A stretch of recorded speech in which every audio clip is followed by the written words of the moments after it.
naye mwambie wow. Mwambie wow. Mwambie mambo vipi? Mwambie mambo poa kwa Yesu. Haleluya! Watoto wa Mungu roho sora. Nilikwambia piga nini? Ukiona unasikia kupiga kelele unajua una matatizo. Unasikia tu wananikela hao na kelele yao, unajua una matatizo. Unajua umesharogwa. Unajua umesharogwa. Kwa sababu kelele inaashiria uhai. Inaashiria nini? Uhai. Ndio maana ukienda leba utakusikia makelele. Nini uhai unazaliwa duniani? Kwa hiyo kelele inaashiria uhai. Bwana Yesu asifiwe. Mahali penye makelele ujue pana uhai.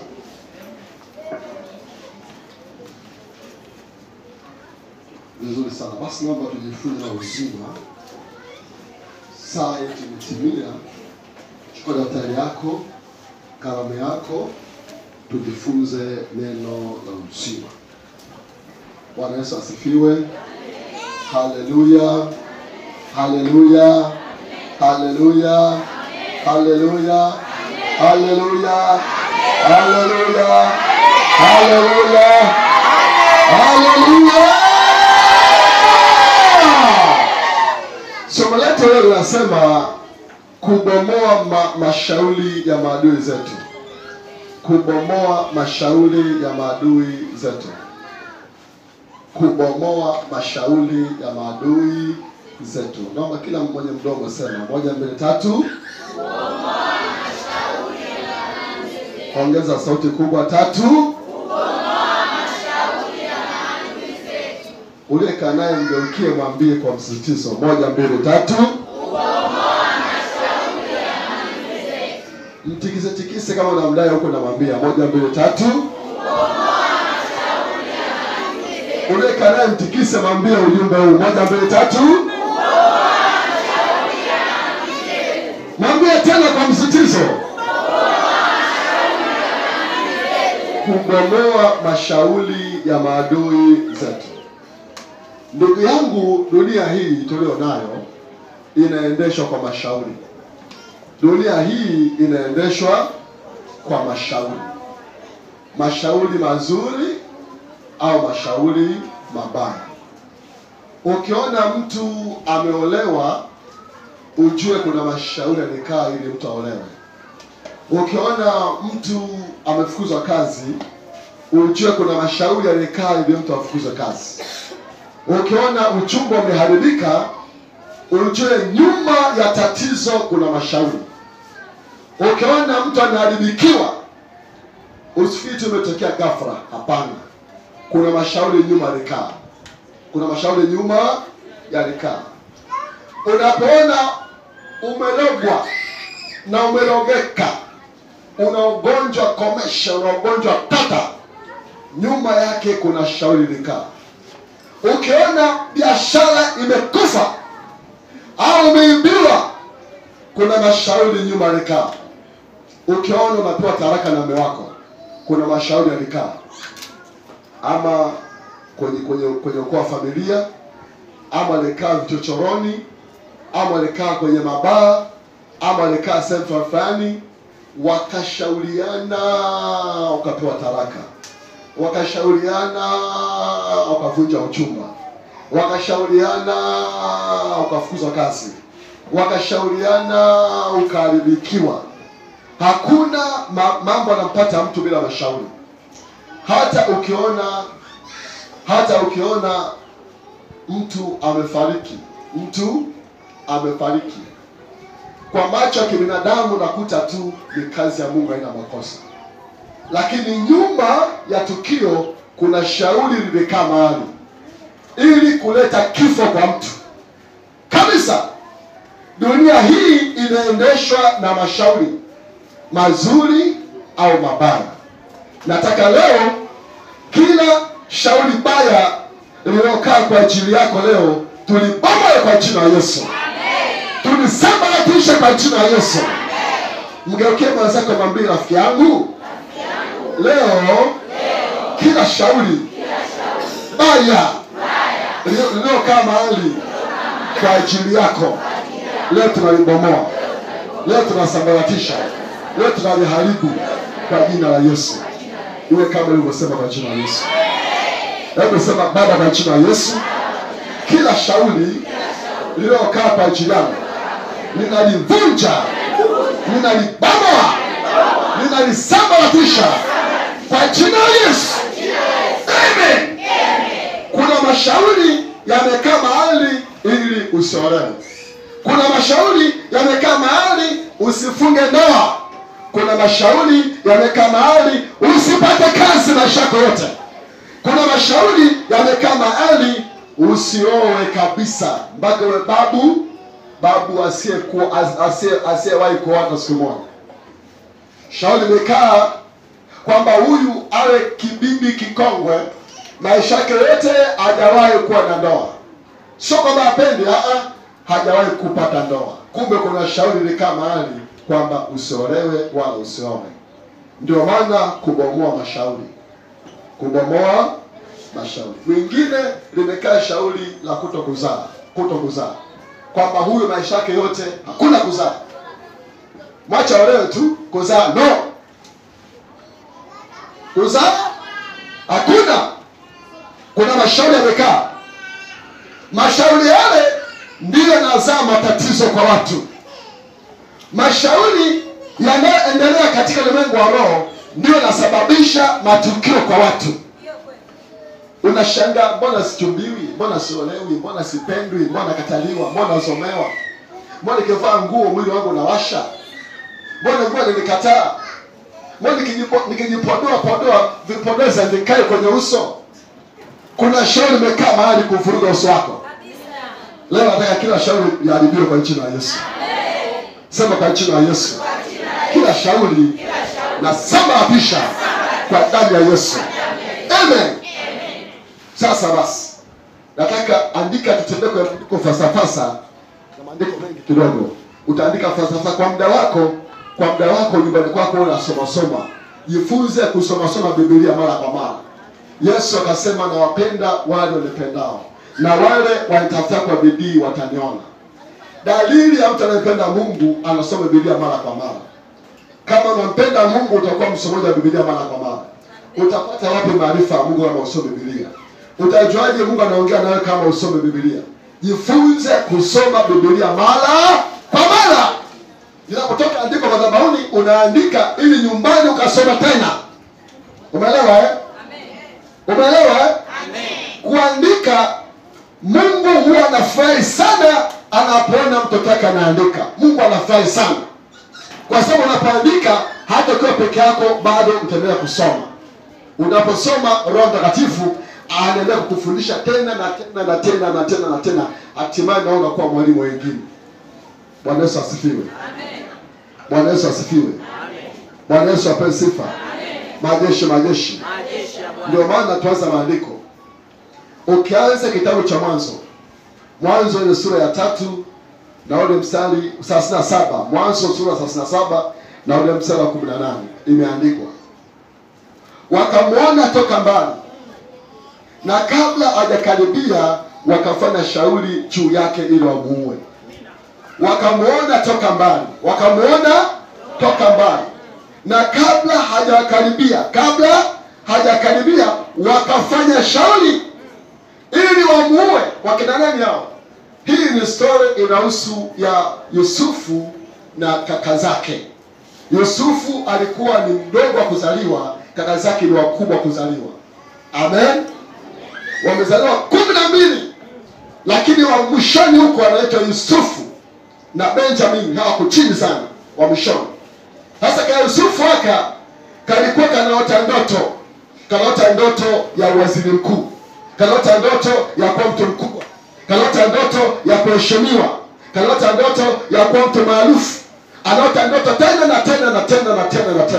Na kila kiota ndoto anawaambia kaka zake.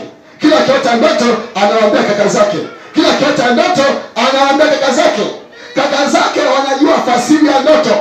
Na kila ndoto kiwaambia inahusu kwamba kaka zake watakuwa watumwa. Yeye atakuwa juu, kaka atakuwa chini. Kila akiota ndoto anakuwa mheshimiwa, kaka zake wanakuwa chini, wanamuinamia. Kaota ndoto ya kwanza, akona maganda. Asema kaka, sikia ndoto yangu. Ndoto gani ndoto ya mdogo wetu? Tumeota ndoto tuko shambani, baba, mama na nyie wote, tuna kila mtu anavuna na manganda. Unajua maana manganda? Unajua maana manganda? Hapo kulia mjini.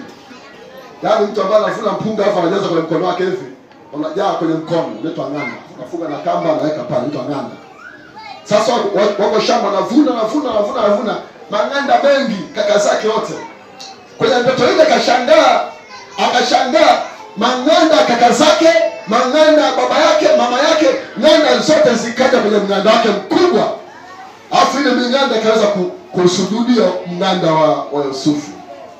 Akaambia kaka zake, akasema wewe bwana mdogo vipi? Yaani sisi kaka zako tukusujudie wewe, tukuinamie wewe. Acha zako kule. Amen. Yusufu akasema, sasa mimi nimwambia tu, mbona kasika tena? Unajua maana yake ndoto? Hiyo ndoto maana yake kwamba wewe utakuwa juu, sitakuwa chini, afu tutakuinamia. Yaani utakuwa mheshimiwa. Acha zako kule. Ndoto gani? Akakaa tena akaota ndoto. Akaota nyota, akaota jua, akaota mwezi vinamwinamia. Baba yake akasikia ndoto ile aliyoota. Akasema ndoto gani hilo? Wewe Yusufu mwanangu, ndoto gani hilo? Yaani mimi baba yako ni jua, mama yako ni mwezi na nyota 11 ndugu zako hawa. Yaani wote tukuinamia wewe. Ndoto gani hili? Lakini baba yake akahifadhi ile ndoto moyoni mwake. Akajua siku zijazo huyu mtoto atakuwa kiongozi. Amen. Naamuru uwe kiongozi kwa jina la Yesu. Naamuru wewe unasikiliza uwe kiongozi mahali kwa jina la Yesu. Uwe kiongozi mahali kwa jina la Yesu. Majeshi. Ndugu zake baada ya kuona ndoto anaota wakakasirika sana. Wakachukizwa sana. Ndio siku moja mzee Yakobo akamtuma mwanae Yusufu, nenda shambani kaone ndugu zako kule porini, machungani.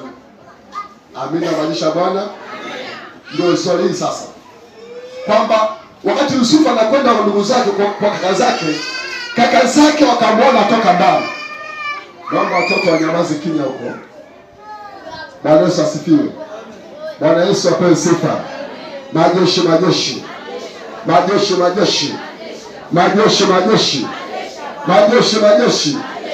Yusufu ametumwa na baba yake mzee Yakobo aende akawaangalie kaka zake kule nyikani porini.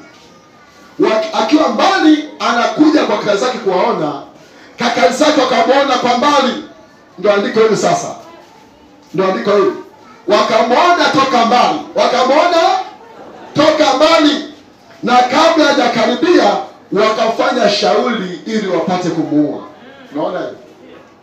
Kwa nini namuua? Kwa sababu ni kama na ndoto kanaota ndoto. Tukaue tuone ndoto zake zitaisha wapi. Kajifanya kanajua sana kuota ndoto. Eti kakubwa wewe. Tukiulie mbali. Wakafanya shauri ili wapate kumuua. Unapata point. Kumbe uovu kimpata mtu kuna shauri na kama hali. Hebu mgeukie mwenzako mwambie kuna mashauri yamekaa mahali kwa ajili yako. Mwambie hata shida ulizonazo, matatizo ulionayo, kuna mashauri yamekaa mahali wamejadili kwa ajili yako. Mwambie usiwe na wasiwasi. Leo uko upanga wa Bwana. Tutawafyekelea wote kwa jina la Yesu. Wafyekwe. Amen. Unaona? Kwa hiyo hawa ni kaka wa kuzaliwa. Lakini walipomwona mdogo wa Yusufu anakuja kutoka mbali, wakafanya shauri ili waamue mdogo wa Yusufu, waamue ili waone ndoto zake za kuacha. Unaona? Kumbe adui huwa atoke mbali. Adui anaweza ni mtu wa karibu yako wa kuzaliwa. Sasa ni wa kuzaliwa. Ka Yusufu ni kamwisho. Benjamin Afrika Yusufu. chini kabisa. Kaka zake wamekaa kikao, wanamwambia tumuue yule, kwa sababu baada ya miaka 10 ijayo atakuwa kiongozi, atatutawala. Tumuue, tuone uongozi wake itakuwaje. Inaweza kwenye familia yako unachukiwa sana, unapigwa vita sana, ujue kabisa wewe una kipawa cha kuwa mtu fulani. Amen. Usiogope, songa mbele, Mungu atakusaidia kwa jina la Yesu. Usiogope, Mungu atakusaidia kwa jina la Yesu. Kama Bwana alivyomsaidia Yusufu, atakusaidia na wewe kwa jina la Yesu. Atakusaidia na wewe kwa jina la Yesu. Atasaidia ndoa yako, atasaidia uzao wako, atasaidia watoto wako, atasaidia biashara zako, atasaidia uchumba wako, atakusaidia kwa jina la Yesu. Anasema usiogope, nimekutoa katika vitanga vya mikono yangu. Usiogope, usifadhaike, nitakusaidia kwa jina la Yesu. Amen. Baba zako mwambie Bwana atakusaidia. Mwambie Bwana atakusaidia. Mwambie usiogope kabisa. Bwana anakusaidia kabisa. Haleluya, haleluya, haleluya, haleluya. Haitoshi. Ukisoma tena kitabu cha Nyakati wa Pili.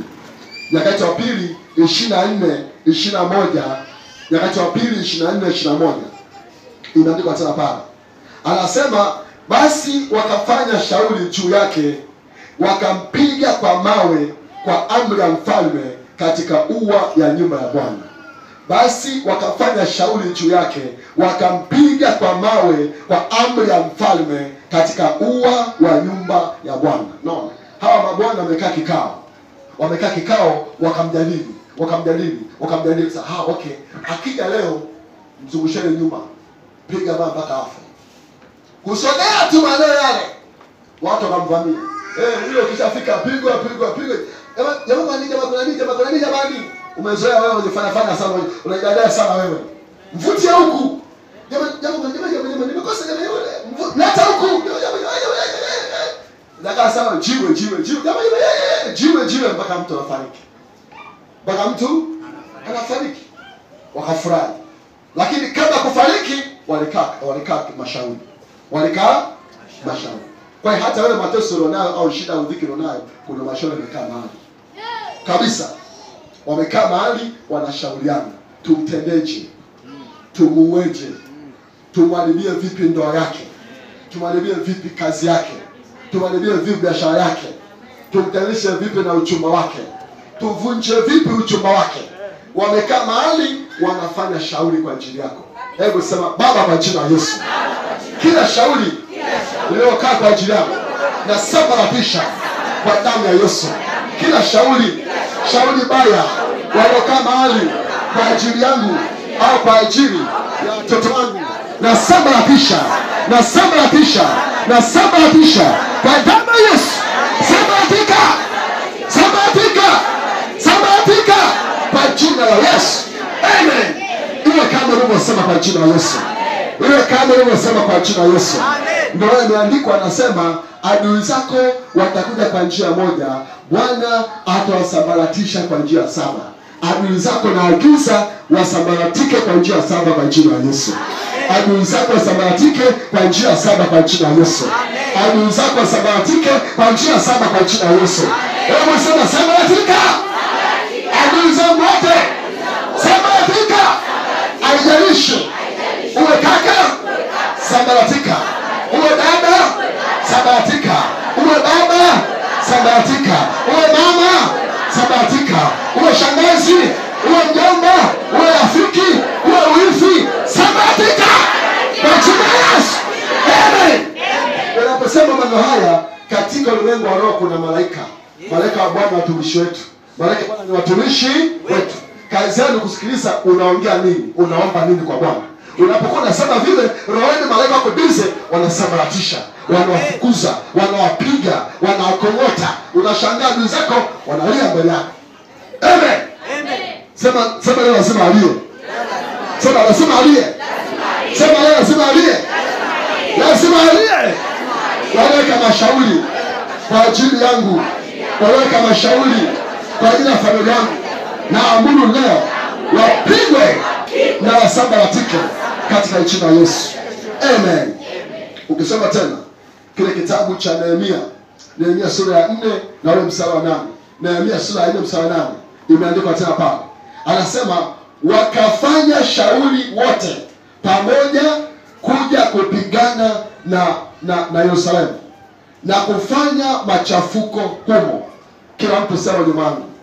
Sema wakafanya shauri wote pamoja kuja kupigana na Yerusalemu na kufanya machafuko humo.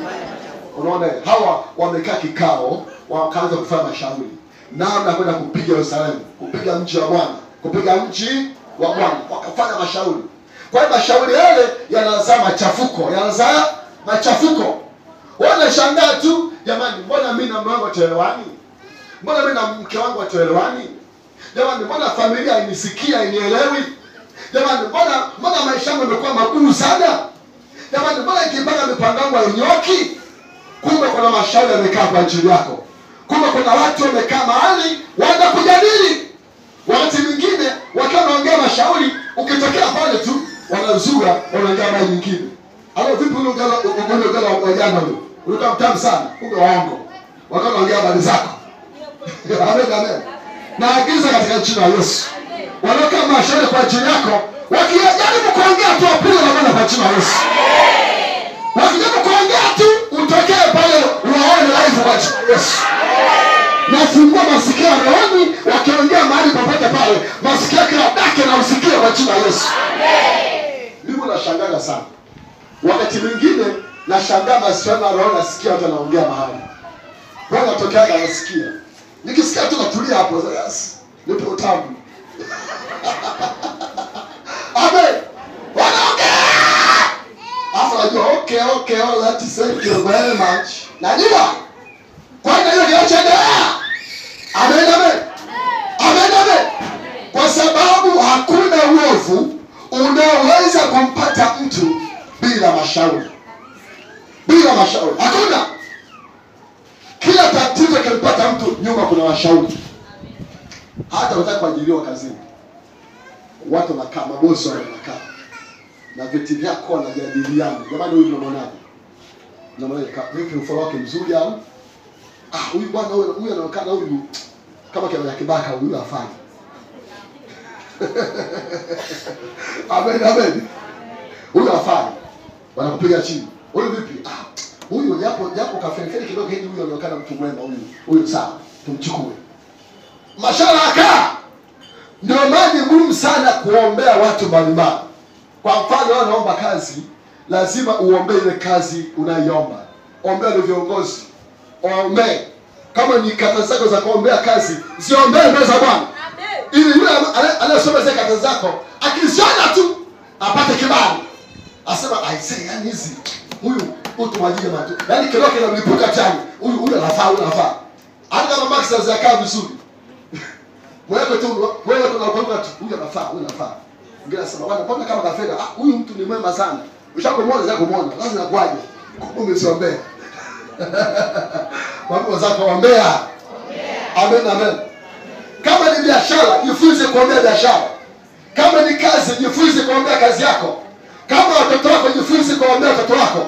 Ndio maana Bwana amesema iwapasa kumwomba Mungu siku zote, wala msikate tamaa. Maana ombeni tena na tena, mwisho unapata jibu lako. Amen. Jifunze kuomba tena na tena. Usipoomba, wenzako wanakaa wanafanya mashauri kwa ajili yako.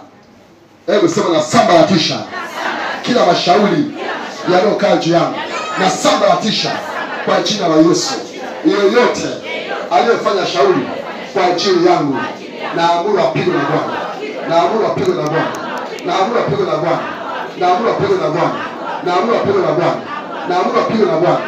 Katika jina la Yesu. Amen.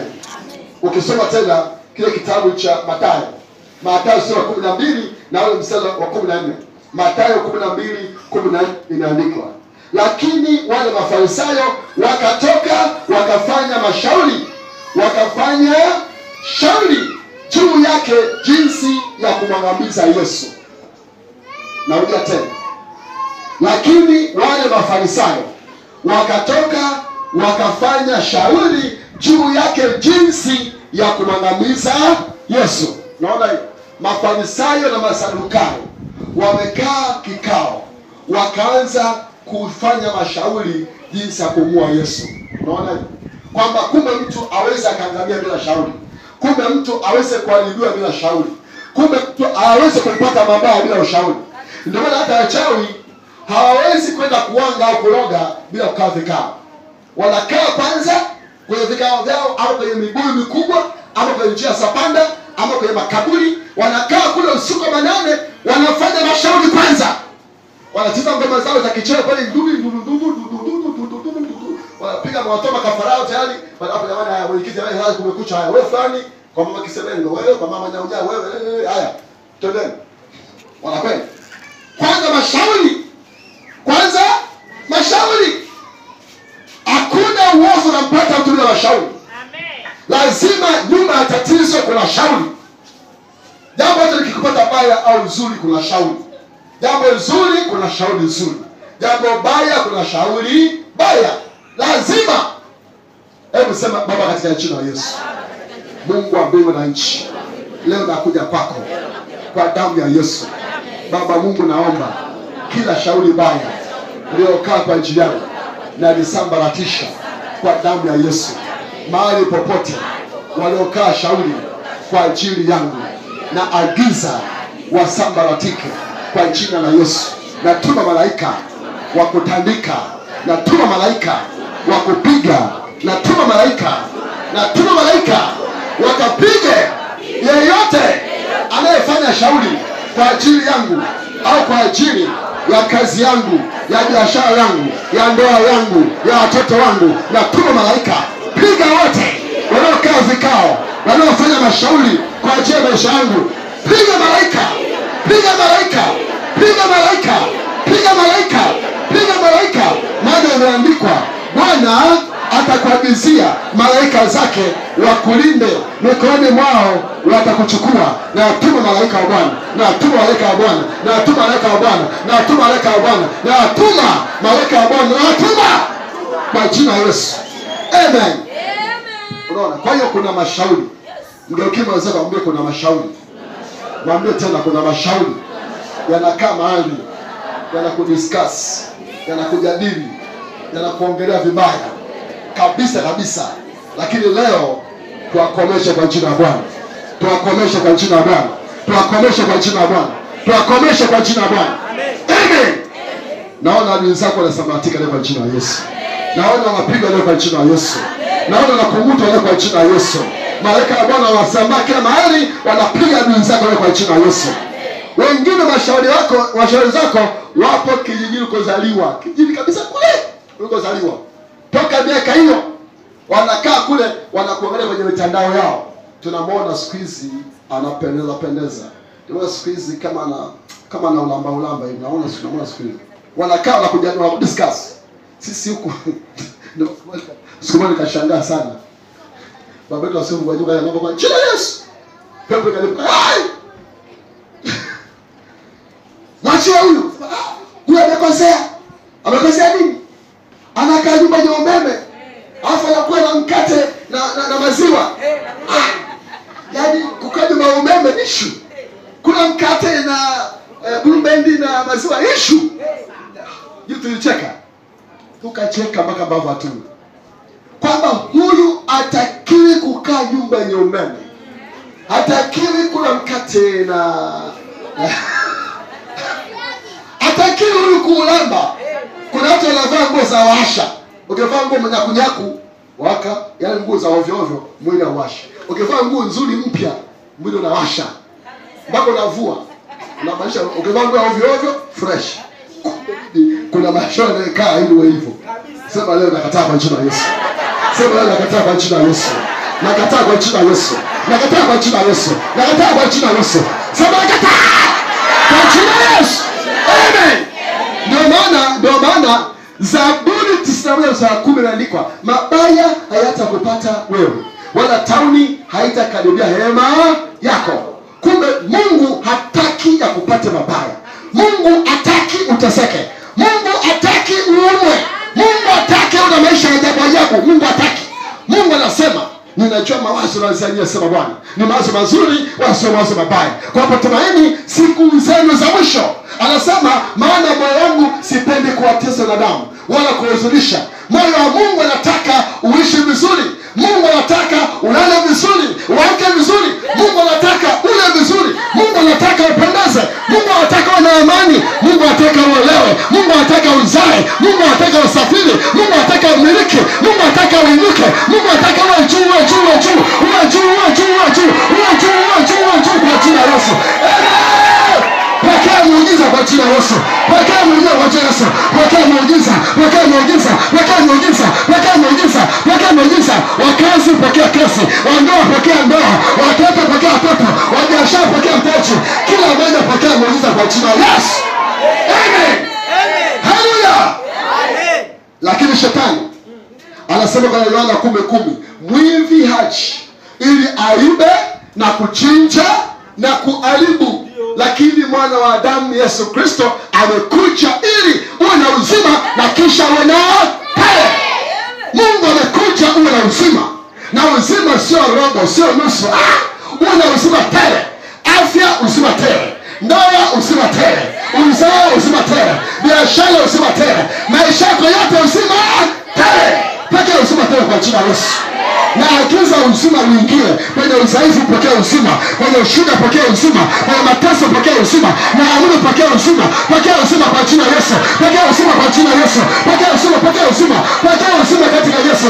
Wale mateso ya kichwa na amini uzima. Mateso ya kifua pokea uzima. Maumivu ya tumbo pokea uzima. Maumivu ya miguu pokea uzima. Na agiza katika Yesu Kristo. Pokea kwa jina la Yesu. Pokea kwa jina la Yesu. Pokea kwa jina la Yesu. Pokea kwa jina la Yesu. Pokea. Amen. Ndio maana Mungu akasema usimwache mchawi kuishi. Hawa ndio sosi ya mateso ya watu. Wanafanya mashauri kila inapoitwapo leo. Usiku wa manane watu wanalala wanafanya mashauri ili kukutesa. Lakini leo tutakomesha kwa jina la Yesu. Ukisoma tena Mathayo 12 na ule mstari wa 14. Ushasoma? Mathayo 22 mstari wa 15. Mathayo 22:15. Imeandikwa, ndipo Mafarisayo wakaenda zao wakafanya shauri jinsi ya kumtega kwa maneno ili wamuue. Sema kila mtu, ndipo Mafarisayo. Kwa sauti yako, ndipo Mafarisayo wakaenda zao wakafanya shauri jinsi ya kumtega kwa maneno ili wamuue. Unaona, huyu ni Bwana wetu Yesu Kristo. Yesu Kristo alikuwa anaponya vipofu, anaponya viwete, anaponya watu wenye vilema, anaponya watu wenye matatizo mbalimbali, anawaponya. Sasa hawa Masadukayo na Mafarisayo ni watu waliojaa wivu, waliojaa hila. Wanakuta maelfu ya watu wanamfuata Yesu. Maelfu ya watu wanamfuata Yesu. Sasa hawa Mafarisayo wakaona wivu. Ndio maana wakati mwingine mateso yanaonea kwa sababu ya wivu. Wakati mwingine shida inaonea kwa sababu nini? Ya wivu. Kwamba wakakuonea wivu, wakaamua kukuloga. Wakakuonea wivu, wakakuvunjia maisha yako. Wakakuonea wivu, wakatesa afya yako. Leo mara kichwa, mara kifua, mara tumbo la miguu, kumbe ni wivu. Mwingine analoga kwa sababu tu ya umbo lako. Umbo lako ukipita maana sasa naona anavujidai. Angalia anavukilisha tu naona. Ndio mimi natembea napita tu jamani. Nimekosa nini? Wivu. Naona alivyopendeza, naona. Manywele yake yale naona anavujidai, naona vidole vyake vile amefanya hivyo, naona. Kumbe ndivyo ulivyo. Wapiga sipigwe. Kumbe amejaa wivu. Mwalimu zako wivu tu. Tikise mwenzako mwambie kumbe wivu tu. Mwambie tena wivu tu. Tunalomba watu. Lakini leo tunashikisha adabu kwa jina la Yesu. Leo tunakumta kwa jina la Yesu. Hebu sema Baba kwa jina la Yesu. Yoyote anayefanyia wivu kwa ubaya apigwe kwa jina la Yesu. Apigwe kwa jina la Yesu. Apigwe kwa jina la Yesu. Yoyote anayefanyia wivu juu ya maisha yangu, juu ya kazi yangu, juu ya ndoa yangu, juu ya uzao wangu, juu ya biashara, juu ya huduma, juu ya fedha, juu ya mali, apigwe kwa jina la Yesu.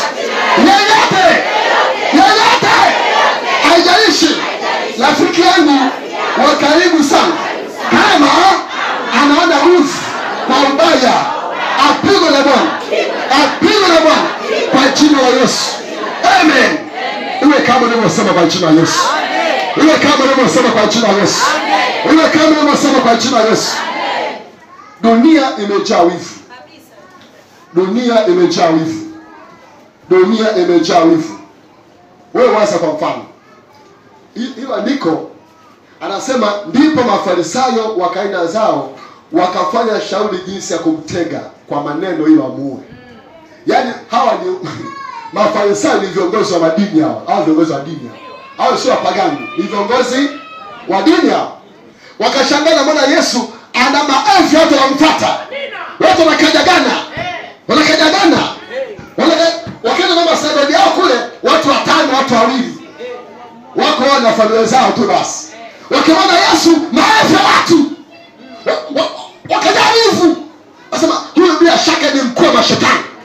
Huyu bila shaka ni filimasoni huyu. Huyu bila shaka ana matatizo huyu. Hebu tumuaje, tumtege kwa maneno ili akijichanganya tu tupatie sababu hapa. Wakati mwingine leo nashangaa na kupata mabaya. Alikuja mtu kwako anaonekana mtu mwema sana. Alikuwa mtu mwema sana. Anaongea maneno mengi. Mengine wakaanza kumsupport, kuongea naye. Kumbe ana kazi ya kukutega pasipo kujua. Anakutega ili apate kukutega. Unaongea naye anaongea, kumbe mwingine amekuja pale anakutega ili akuangamize. Lazima uwe makini sana mtoto wa Mungu, uwe makini kwa jina la Yesu.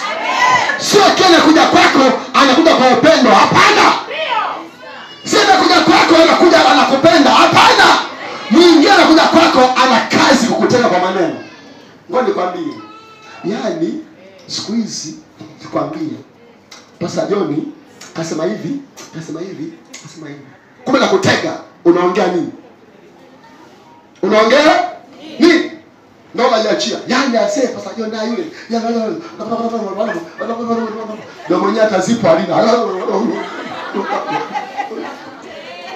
Hapo shaya yote kwa mtandao yametoka. Wewe jamaa, sisi kwa siri yetu, mbona unatoka mtandao? Sasa ndio hivyo ndio vizuri. Ila mwenye akiona akome. Sema Baba kwa jina la Yesu. Yeyote ananitega kwa maneno apigwe kwa jina la Yesu. Yeyote ananitega kwa maneno apigwe kwa jina la Yesu. Imeandikwa kila silaha itakayofanyika juu yangu haitafanikiwa, na kila ulimi unayeinuka juu yangu na hukumu mkosa kwa jina la Yesu. Amen. Unaona? Kwa hiyo hao jamaa wanamtega Yesu. Wanamtega ili wamuue. Lakini Yesu akawapatia. Ukisoma tena Mathayo 26 ule mstari wa 4. Mathayo 26 mstari wa 4 imeandikwa pale tena. Wakafanya shauri pamoja ili wamkamate Yesu kwa hila na kumuua. Wakafanya shauri pamoja ili wamkamate Yesu kwa hila na kumuua. No, wamekaa kikao wakafanya shauri. Tukamtege kwa maneno ili tupate kumuua. Mmoja akaenda kwa Yesu. Bwana Yesu, Mheshimiwa Yesu, tunajua wewe ni mtu wa Mungu. Tunajua wewe unahubiri habari njema za ufalme. Tunajua umetoka mbinguni. Sasa umetuambie, hivi ni halali kweli mtu kulipa kodi kwa Kaisari? Kulipa kodi kwa Mama Samia? Ni halali kweli? Yesu kaangalia, akagundua hii imejaa hila hii. Hii ni hila hii. Niseme tu si halali, hiyo nikamate nifunge. Kama hebu nileteni hiyo pesa yenu hiyo mnatumia Tanzania nipeni. Wakapa pesa. Hii sura ya nani? Ajelele. Basi mpeni Mama Samia kwake na Mungu mpeni. Wakapigwa kabisa. Wakapigwa. Uleka naye mwambie kuna watu wanakutega kwa maneno. Uleka naye mwambie bwana, mwambie.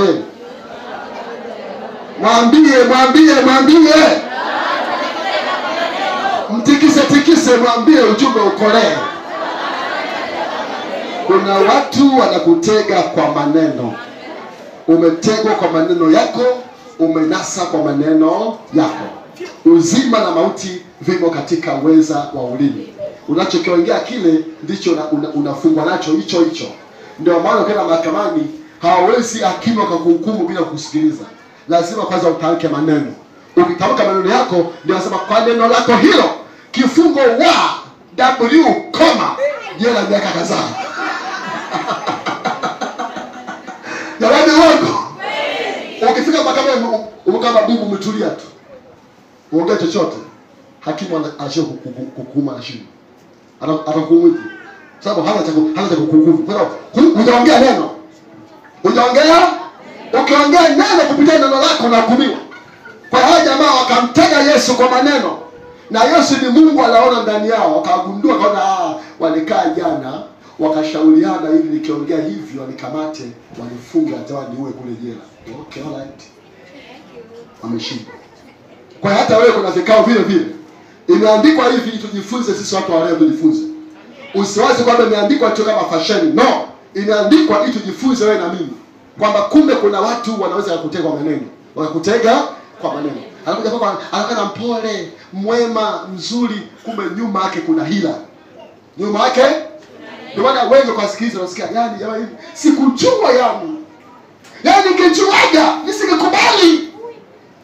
Yaani amenioa ni mwanaume lile, yaani lidudu. Sasa wakati anakuja angekuja kidudu ungekubali. Kaja kwa mizani ya malaika. Macho mazuri. Anatembea mwendo kama kinyonga. Anapiga mavazi mengine mpaka na azima kukodi. Ila kitu akugrip. Mwenye anafunga bila kupenda kutwa nzima, lakini akitana na wewe chips mayai, chips kuku nini. Mwenye kutwa nzima anakula hana. Wewe mbona watu wanaumwaga hapo? I say nimepata hali ya sei. Yaani hapo nikifika nyumbani kwake nitaenjoy. Wewe kumbe ni dudu. Kumbe kufika nyumbani moto lao. Mwanzo mwisho ngumi. Mdomoni, kichwani, tumboni anapiga tu. Yaani hata ile simile, yaani hata huruma hata kidogo hana. Najiuliza huyu angekuwa tu kama mwanzo hivi ningemkatalia. Sasa ndio jamani. Ndio kwa mchungaji. Ndio wangu sio mtu. Kabisa sio mtu. Mchungaji anasema imeandikwa. Haichokanisha Bwana na Baba sitakanisha.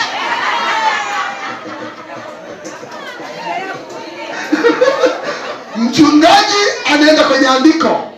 Haichokanisha Bwana, mwanadamu asikitenganishe. Unabakia macho nikotoka mabjusi. Na nifanyeje? Basi bora kufa tu. Utakufa kweli? Sema kwa jina la Yesu. Nakataa. Yeyote anayetega kwa maneno apigwe na Bwana kwa jina la Yesu. Yeyote anayekuja kwangu kwa umbo nzuri, kwa sura nzuri, kwa maneno matamu, kumbe ndani yake anajaa hila, apigwe na Bwana. Apigwe na Bwana. Apigwe na Bwana. Apigwe na Bwana kwa jina la Yesu.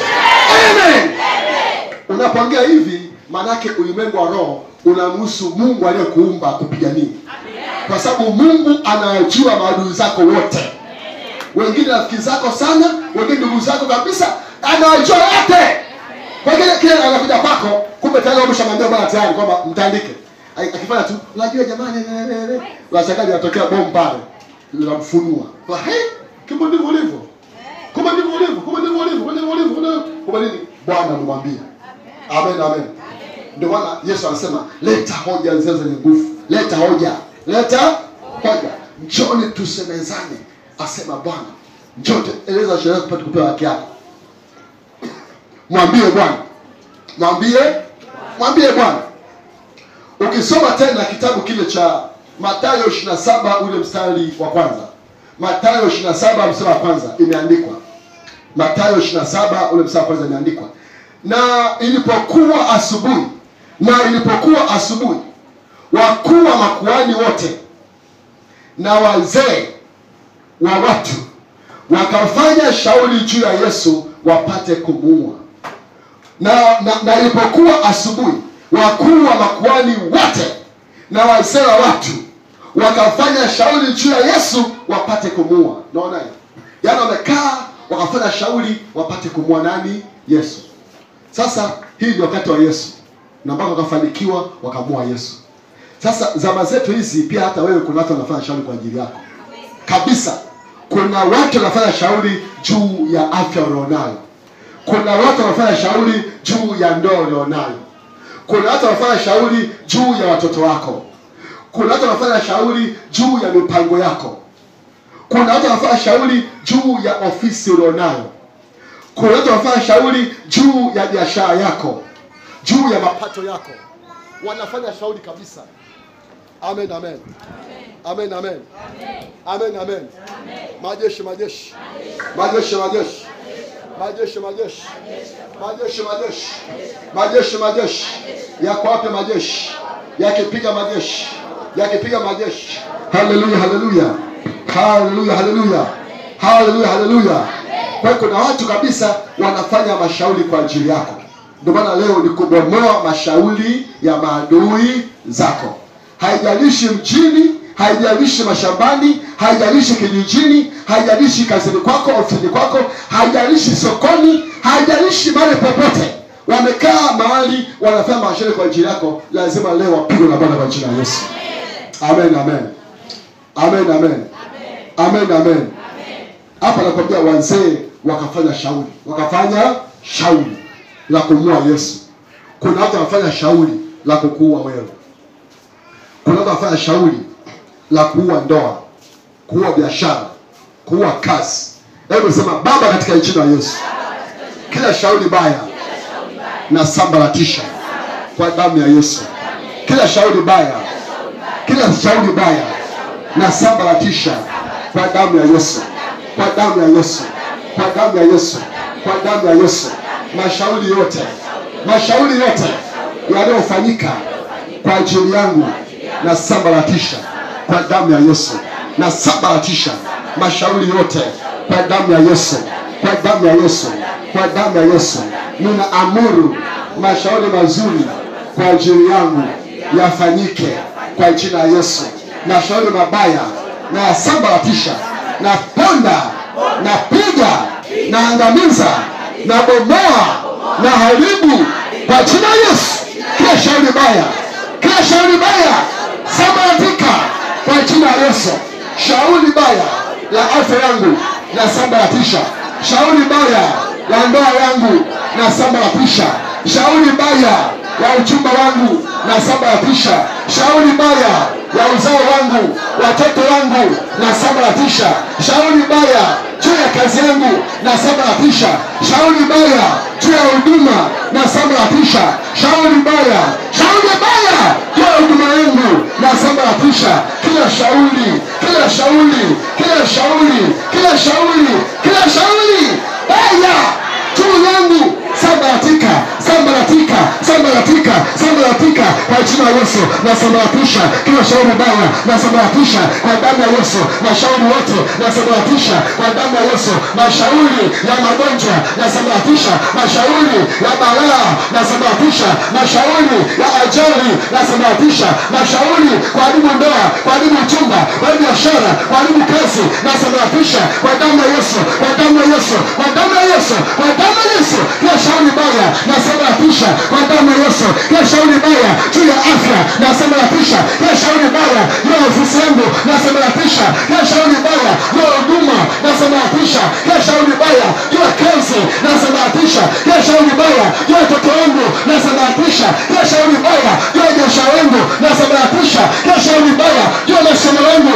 na sambaratisha. Kila shauri baya juu ya uchumba na sambaratisha. Na sambaratisha, na sambaratisha mashauri yote na sambaratisha kwa damu ya Yesu. Kwa damu ya Yesu. Kwa damu ya Yesu. Kwa damu ya Yesu. Kwa damu ya Yesu. Kwa damu ya Yesu. Kwa damu ya Yesu. Kwa damu ya Yesu. Kwa damu ya Yesu. Kwa damu ya Yesu. Kwa damu ya Yesu. Kwa damu ya Yesu. Na sambaratisha, na sambaratisha, na sambaratisha mashauri yote, mashauri yote, mashauri yote, mashauri yote, mashauri yote yanayokaa mahali kwa ajili yangu na sambaratisha, na sambaratisha kwa jina la Yesu. Kwa jina la Yesu. Kwa jina la Yesu. Kwa jina la Yesu. Imeandikwa kila atakaye liitia jina la Bwana ataokolewa. Kila atakaye liitia jina la Bwana ataokolewa. Kwa jina la Yesu. Shauri baya sambaratika, shauri baya sambaratika, sambaratika, sambaratika, sambaratika, sambaratika. Shauri baya la magonjwa, shauri baya la utasa, shauri baya la kuharibu mimba, shauri baya kuharibu kazi, kuharibu biashara, shauri baya kuharibu ndoa,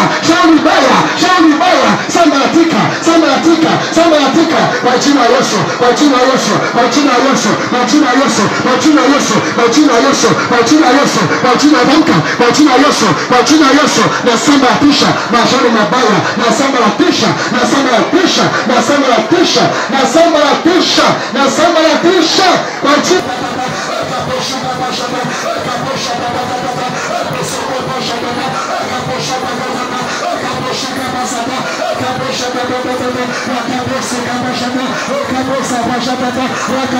mabaya yanajua wenyewe, mabaya yanajua wenyewe, magonjwa yanajua wenyewe, uchawi unajua wenyewe, ajali unajua wenyewe, mauti ya ghafla, mauti ya ajali, mauti ya magonjwa, mauti ya presha, mauti ya kisukari unajua wenyewe, unajua wenyewe, mauti ya kansa unajua wenyewe, mauti ya kansa, mauti ya kansa unajua wenyewe, ulisha mauti yao, ulisha mauti yao, ulisha mauti yao,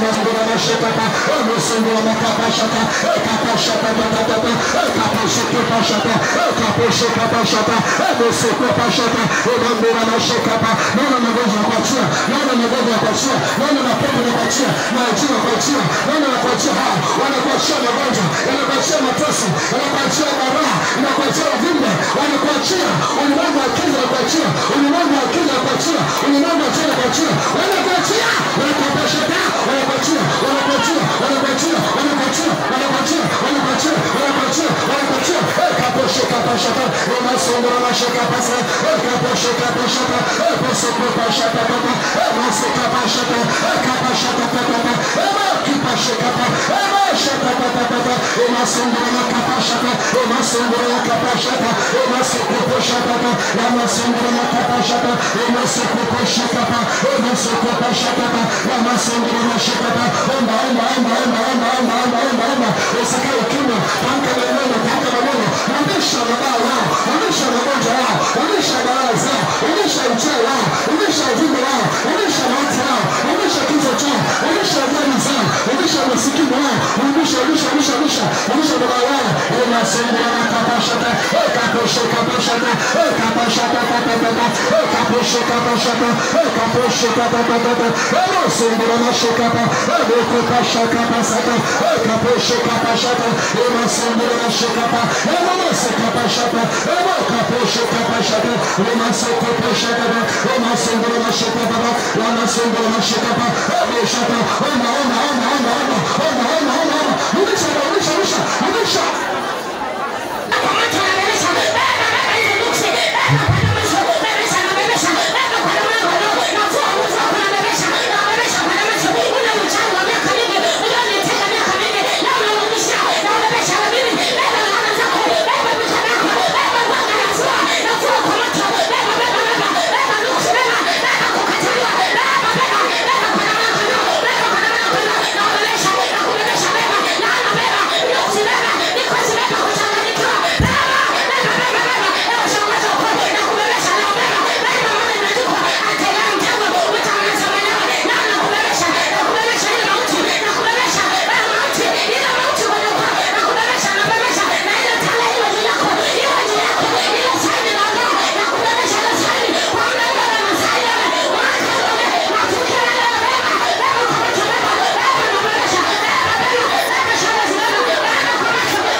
Piga makofi kwa Yesu. Ongeza makofi kwa Yesu. Unaona? Kwa hiyo kumbe